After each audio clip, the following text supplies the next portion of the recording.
My vision right from the beginning was fantastical.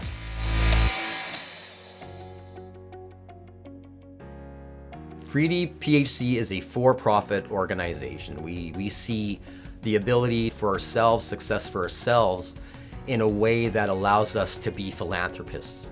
All 4 members of our team are philanthropists at heart. We all realize to a man that in order to solve some of the big problems on the planet right now, you need big money. This industry allows us to do what we love. It allows us to help people, and it allows us to help this world, our society, kind of grow into the future and take the old world and make it new again.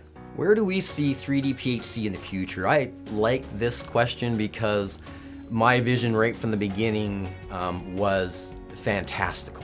I don't see any limits to the possibilities that this kind of technology can give us.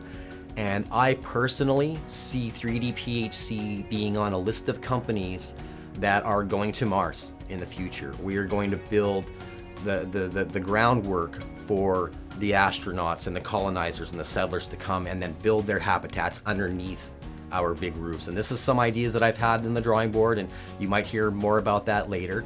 But we have big plans for 3D Printed Homes Corporation, not just to help solve the housing crisis in the world today, but to bring this technology into outer space and help us not only colonize our own planet, but colonize the solar system.